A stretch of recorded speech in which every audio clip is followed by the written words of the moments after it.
Dude, right off And we are live here on Clubhouse and also will be uploaded to YouTube. This is Double Trouble with J&G. My name is Jack and I'm joined by, Gunnar Danger. and every Friday at 5 p.m. Central, we get on Clubhouse and we banter about art, life, and in between, normally with a couple fingers of bourbon. However, things are a little bit different. What are you drinking today, Gunnar? You know, I am drinking 2 hands full of AC fluid because I'm transporting 2 air conditioners via the MTA bus right now. Wow. That's just life in the city, man. City of Angels. Oh, Nico's here too. Hello. Excellent. Well, we have an irregular cameo then. We usually don't bring on guests, but I guess we got some Nico with us today. No cameos today. He's just along for the ride. Gotcha. Well, I'm currently drinking lemon lime Gatorade because I am hungover as fuck. Oh damn, rough night. Thirsty Thursday, baby. Yeah, I won't get into all the details, but there might have been a bar called the Patio somewhere in there for those of you that know about the Patio. Oh yes, many nights the Patio. Oh boy. Alrighty, Gunnar, how you been? How is the let's tell our audience about your gallery. How's that going? What are you up to? Well, can you still hear me? Yeah, we can hear you. Okay, this is my AirPod. I'm carrying an AC. Yeah, dude. So the gallery's going great. It's about it's a little slow right now because it's like weekdays.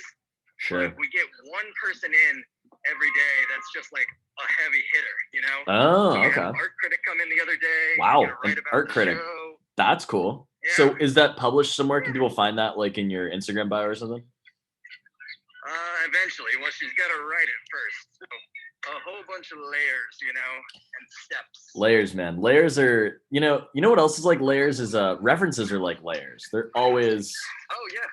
Because it's either a reference or you don't get it. Exactly, and that's how we operate on this show. Excellent, dude. Well, that's great to hear. I'm glad the gallery is going well. How much longer is it going for? It's going until the end of May 27th. Okay. And I might be opening up.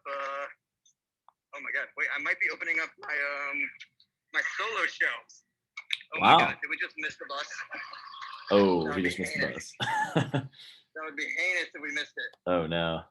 Oh yeah, we definitely just missed that. Oh, Nico, what'd you do? But anyway, that's the deal. It's up for another, till the end of the month. Excellent. And I have a solo show going up in Lower East Side, and then I'm curating a show in the Lower East Side. So that's the sort of schedule. Screw the Upper East Side. It sounds like it's all about the Lower East Side nowadays. Yeah, screw the Upper East Side. I guess I am. Oh, I shouldn't say that too loud. I'm on the Upper East Side. No, it's fine. Their ears can hear it. They're probably used to it at that point. Yeah, it's like an episode of Goosebumps. Oh, I feel like the Lower East Side is like a microcosm of New York. You know how Goosebumps is commonly known as a microcosm of human life. It really is. Gunnar, can you draw out that thought a little bit more for our listeners? We might have talked about that on the show before, but I feel like this is worth revisiting. I'm fascinated with your take on Goosebumps. Okay, so there's a show called Goosebumps. It was around on Nickelodeon back in the day when we were kids, and basically any situation that you had as a child, Goosebumps had an episode for, right? So say your little sister was mean to you. Goosebumps had an episode that sort of covered that topic. So you didn't make the baseball team. Goosebumps had an episode, So it was sort of like a whole human life in one season of a show. Really was. Sometimes they were kind of dark and ominous, Sometimes they wouldn't really resolve themselves well. It was like, oh, Jesus. Yeah, dude. Sometimes the kids would just die in the show and you're like, what? You're like, oh shit, this is for children, man. Like, holy crap. It's a little spooky. Yeah. All right, Nico, how far there are we going? Hold up. This is one hell of an episode. You carrying an air conditioner. I'm actually carrying an AC through the streets of New York. Honestly, this is kind of true to form for Double Trouble with J&G, though. This is how we roll on this show. I mean, I think last episode I was behind a dumpster in Greenpoint. I remember you ripping a bottle of Jaeger behind the dumpster somewhere. So Jesus, that's we use the word heinous a lot on this show. Also, that is an adjective I would also use. So It's just life in the city.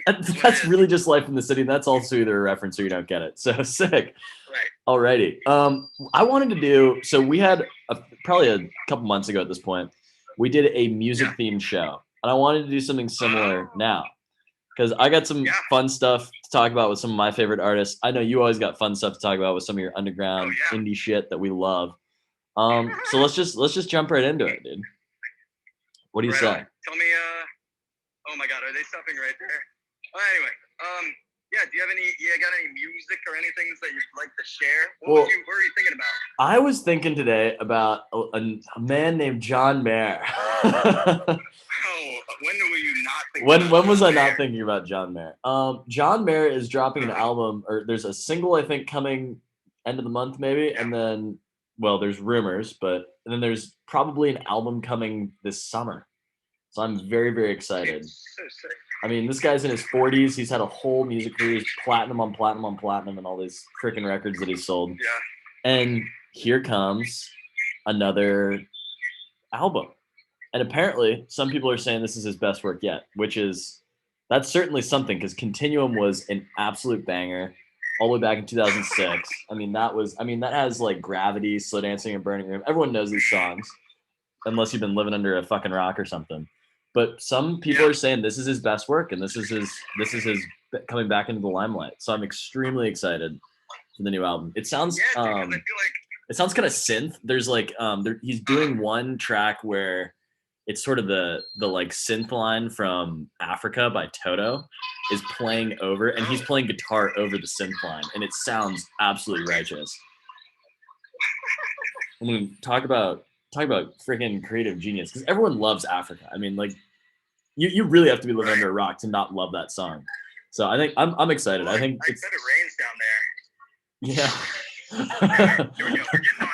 I blessed the rains down on John Mayer's album. All right, cool, man. But while we're on the topic of John Mayer, I have this fun little trivia facts that I like to pull out sometimes. It's not really so much as a fact, it's kind of a story. So as you know, John Mayer has dated many high-profile women within the music industry and actresses. So like Jennifer Aniston, Katy Perry was one of them. And then Taylor Swift was also another one, strangely enough, despite the massive age gap. And when they broke up, they each wrote a song about each other. So Taylor Swift's was called Dear John, so very on the nose. And John Mayer's was called Paper Doll. And I'd love to share with you some of my favorite lines from these. Go for it. So kind of the chorus of Dear John, I see it all. Now it was wrong. Don't you think 19 is too young to be played by your dark, twisted games when I loved you so? I should have known. Wow, that's fucking bitter. Holy shit. That sounds like a text I sent last night. Would you care to elaborate? That's well, okay. So here I was in New York City, stoned and starving, the city of angels, and sometimes that's just life in the city. And it'd be like that sometimes. Sometimes people say it don't be like that, but it do. But I didn't mean to ramble on like that. Continue with your story. Ramble on. Now we're getting into Led Zeppelin references. Damn, son. This really is the music episode if we're talking about Led Zeppelin and John Mayer. Holy crap.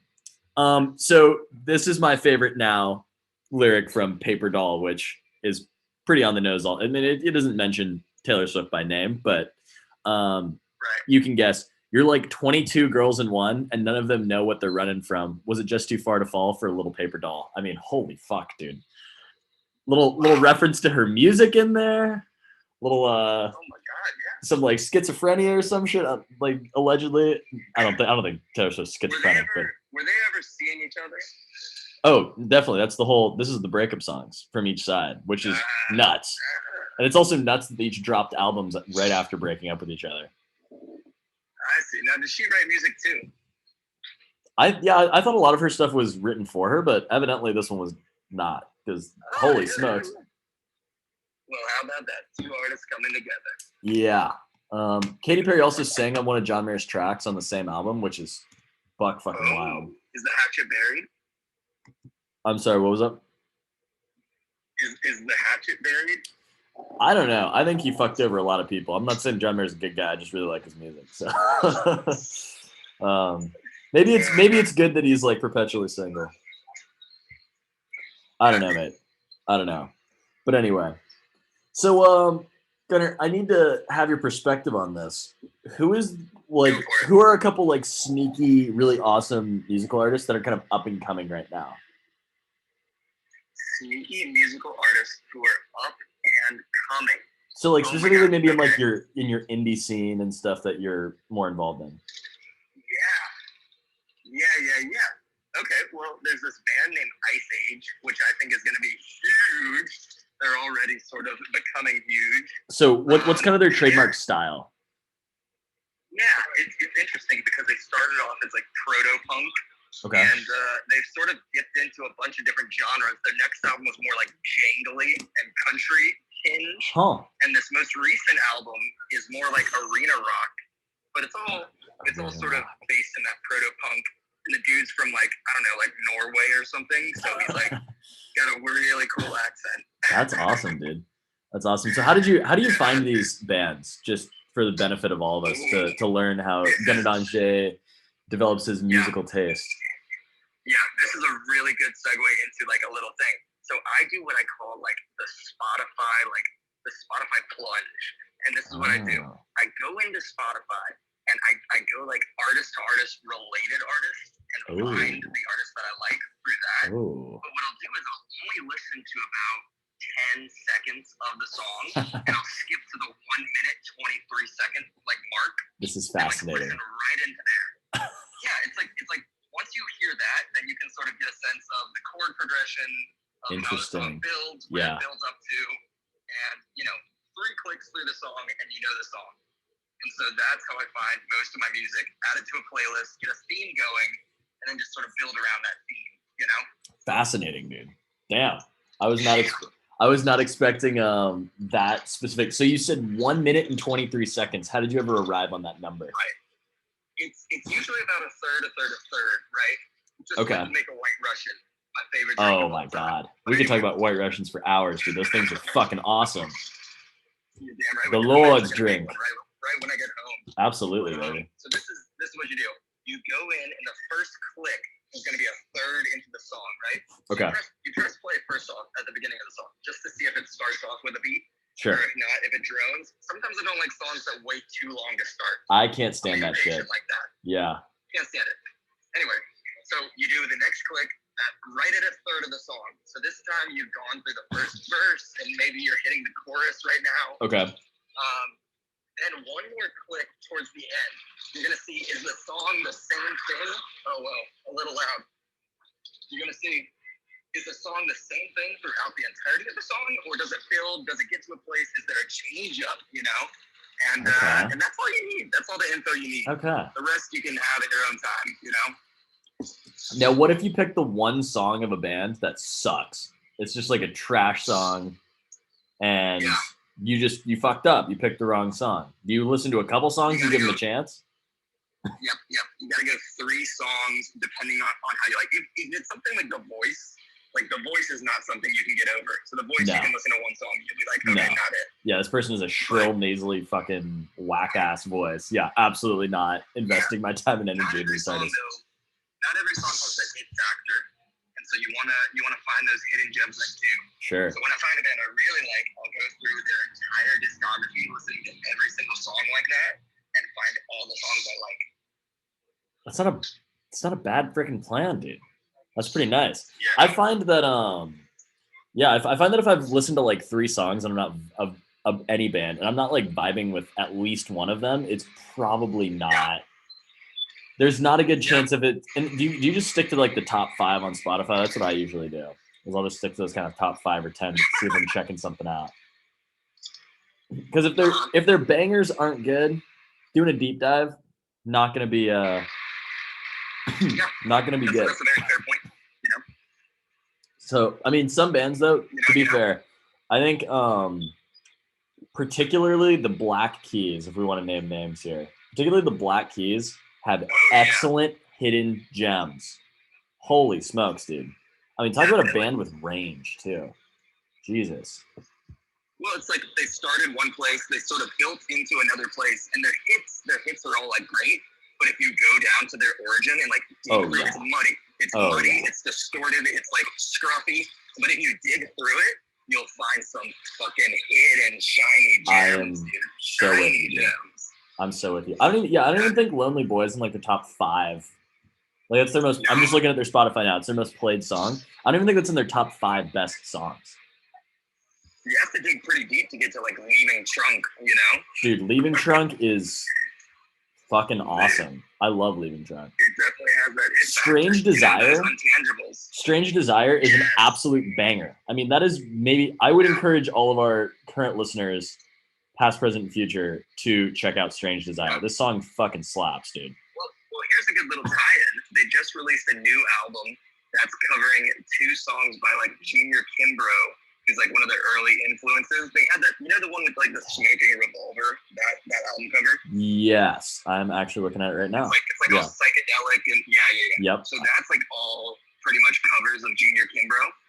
And this new album they just released, Delta Cream, is also covers of Junior Kimbrough, I believe. Delta Cream. But it was like pretty cool. It's like a return to form kind of thing. I'm interested to see what the next album brings. Speaking of a return to form, how about we reset the room now that we have a couple of new listeners? You're listening to Double Trouble with J&G. My name is Jack. I'm joined by... And every Friday at 5 p.m. Central Time, we come to you with banter about art life and everything in between. And today, a music-specific episode. All right, that was one of my better segues ever, which, you know, it's a really low bar, so it's not hard to do. But anyway... Yeah, we're talking music. We're having a good time. We're talking life. So let me ask you this, Gunnar. How do you structure your playlists? Because I feel like everyone sort of has their own structure for how they handle playlists. Is it like a mood? Is it a situational thing? What do you go for? Yeah. So for context, I have 150 playlists on Spotify. Jesus, hellfire. Each one probably around like 3 hours in range. You know. My God.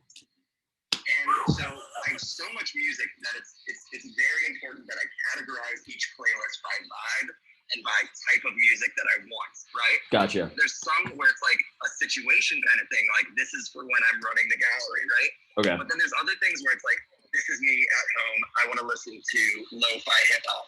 So yeah. You know? I think people are psychopaths if they don't like lo-fi hip-hop.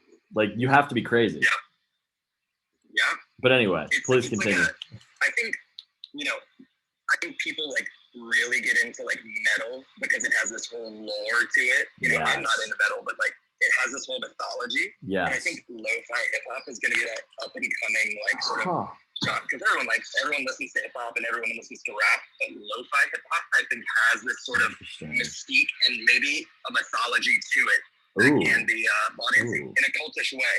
Yeah. You know?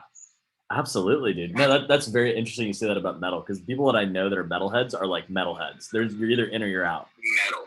Nobody is a like casual metalhead. I've never seen one. No. I also crazy story. Terrell and I went to a gallery, and at the gallery we noticed music playing from the park next door.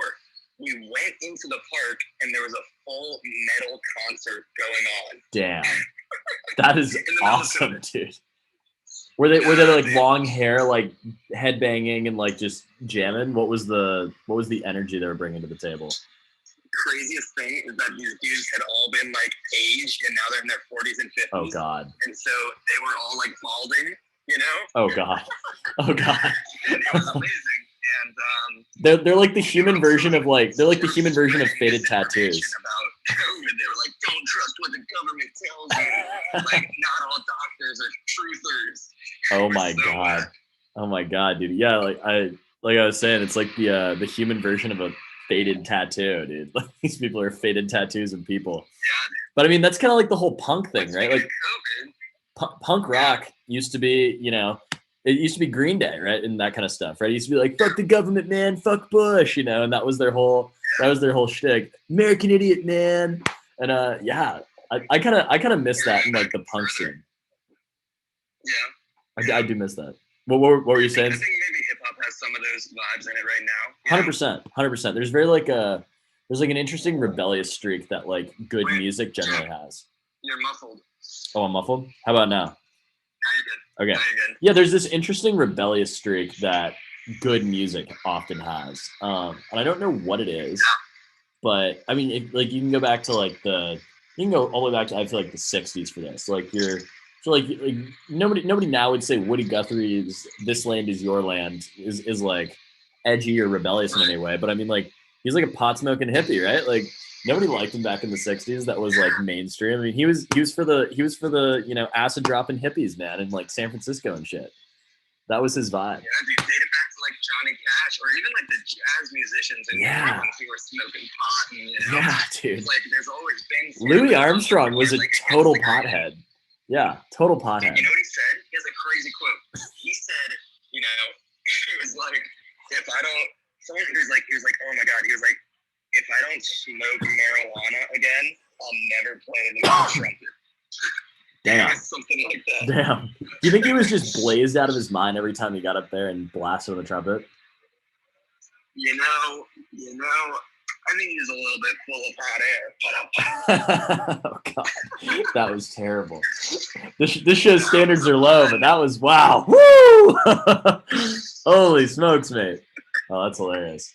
Yeah, dude. Full of hot air. But yeah, speaking of that, you know, word on the street, old Joe told me I don't have to wear a mask because I'm vaxxed. Yeah, dude. Old Joe said it's Vax Girl summer, dude, and we're all gonna have our fucking time in the sunshine with no masks on and stuff. Now now, you know, this is a little niche, but now when you see someone, you can tell if they're attractive or not, right? It's kind of cool. Well, I think it's all in the eyes, you know. Oh, well, that might be a difference of opinion, mate. Anyway, moving on before we get too raunchy. Well, I was just thinking, I was like, okay, do I, you know, I'm vaccinated now, and I'm like, okay, do I wait a week just to make sure it's like kosher, and like, do I like, I don't know, it's like, I feel like it's taboo to wear a mask now. Yeah, so people in New York might think you're a Republican, Gunner. I know. I mean, I don't have that problem, but still. Mm-hmm. Oh boy. Anyway, before we get political or anything, moving on. But yeah, this will be interesting. It'll be interesting to see who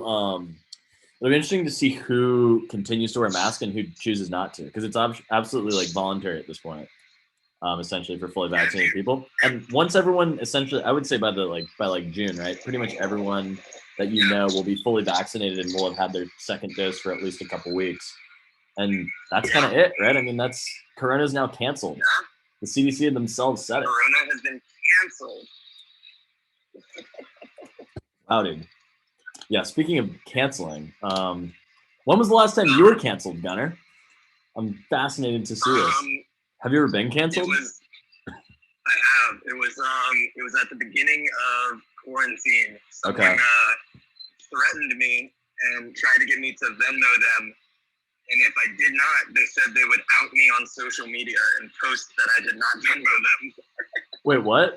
So that's certain. Yeah, dude, it was so fun. I was gonna say that sounds. I think there's a word in the dictionary for that. I think it's called extortion. Jesus fucking hellfire, dude. Yeah. Oh my God. Yeah. Woo. And they like traced down like every painting that I had sold, and were like, I saw that you sold this recently. You have money, and I was like, dude, I sold that 3 years ago, and it's not your business. Get out. Good Lord. Also, 3 years ago, your paintings were not selling for what they're selling for now. Like that's the like progression of an artist. That's how that career works. That's the silver lining. We're on the up and up, and we got good prices now. You know. Oh, very nice prices. Dude, you have an investment, so you're watching that. I do, dude. Yeah, I mean, fuck Dogecoin. I got a Donjay, baby. I am an investor in. Yeah. Did you hold on to that Dogecoin you bought? By the way, I'm fascinated to see what that happened to that. I did. Holy shit! It's got gains, dude. I was gonna say it went like 10x. My God. I know, dude. Jack and I both invested in Doge at the same time, and Jack's like, I'm out. Yeah, I was out. You took a loss, didn't you? No, I didn't take a loss. It went up a little bit, and I was like, I don't really believe in this. Yeah, I fucked up. Like, I will admit, I fucked up, because that like $50 that I threw at it would have been like 500 now. But well, you win some, you lose some, and that's just life in the city. hindsight is 2021. So it's 2021. Good God. Oh boy, yeah. This is degenerating quickly. Excellent. This was the music episode, wasn't it? This was, yeah. Well, I mean, we started there, but you know how these things go. These episodes, they will go where we take them. Now we're talking about Dogecoin. You start somewhere and you sort of, oh wait, Jack. You start somewhere and you take a pretty crooked road to a Kentucky my state, God. you know? So what if Kentucky took a road trip to Texas and introduced their very young 8-year-old Juice to some mesquite? And what if those two became best friends in a bottle? Well, that'd be a pretty crooked line to get to a Kentucky straight. But then again, turning a what if into a that's it would be pretty tasty. Yes, sir. You voting for him in the election? Yes, if Matthew McConaughey runs for president, I'm absolutely voting for him. I will out some of my political views though and say that if he keeps his current policy on guns though, I don't know if I can vote for him. He's a little bit blue in the firearm legislation area. So I'm like, ooh, Matthew, I like you, man. You're a good guy, but well, you know what they say? They say sun's out, guns out, right? Yeah, well, you know what else they say? Skies out, thighs out, baby. Oh, is it a thick thigh summer? Oh, it's always thick thigh summer, baby. Well, I mean that's like a chubby's like branding thing though. So I'm also kind of outing myself as. I can't think of the phrase "thick thighs" without thinking of an old man named Tony Moeller. Oh God, that's a story. Holy smoke! I remember story time. I remember one day we're outside the Phi Kappa Psi. It's a sunny Saturday morning, sometime in the spring of that would have been 2019. Yes, the spring of 2019. And Tony Moeller and I are both hung over as sin, as I currently am right now. And we decide that we're going to run 10 hill sprints. 10 fucking hill sprints. And oh boy, that hurt like fucking hell. But we're out there and we're just like, we're hauling ass up this hill. The sun's beating down on us. And out from one of the other houses, so for those of you that know Stanford's campus pretty well, Roth is right across the that street from Phi Kappa Psi. We see about 20 girls come out, and they are checking the fuck out of Tony Moeller's statuesque 8% body fat self. And I just started laughing. It was the fucking most hilarious thing. Like the thirstiest group of people I've ever seen in my entire life. Just kind of mouths were agape. You know? What's up? He draws a crowd. He definitely draws a crowd. Mouths were agape. There was blatant staring. It was pretty fucking funny to watch, I will say. But oh man, what an individual. We need to do what if we did next week? What if we did a Tony Moeller episode? That'd be fucking something, wouldn't it? Yeah. Jesus, hellfire. Some old stories about Tony Moeller. There's some stories. We honestly have enough stories about this one dude to populate an entire 30-minute J&G episode. So, oh boy. Yeah. Damn, son. You know, that's a pretty 30-minute episode, just the right amount of time. It really is. Too little. Yeah, we discuss this a lot, right? Like there's some things we hold sacred in this world. It is weekly J&G episodes. That's one of them. It's Pedialyte and coconut water for hangover cures. Those are other things I hold sacred. Donjay artworks are always, held sacred. And, we also hold sacred the concept of the 30-minute J&G episode. I mean, that is one of our... Not a minute too less. Exactly. We take this very seriously. We do this, like I said, we do this every single week. This is our 11th episode. We're seasoned frickin' professionals, mate. This is good stuff. And if we did anything more than 30 minutes, it would get stale, right? We'd end up being, Joe Rogan does a 30-minute podcast every day and all he talks about is elk meat and fucking mushrooms and stuff. But on J&G we keep things fresh. We say we're gonna do a music episode. Fuck no, we're not. We're just gonna do whatever the hell we want because this is Double Trouble with J&G. My name is Jack. I'm joined by Donjay. And this is our signing off for the day, for the week. And join us next week. We'll have some fun stuff to talk about. Because here on the J&G, all we do is banter about art life and everything in between. So, like you saw today, you could have gotten, You know, you got a little music, but then we also ended up talking about one of our friends and how he gets stared at by, 30 girls running hill sprints all day, which was hilarious. So that is it from us. We hope you join us next week, and signing off.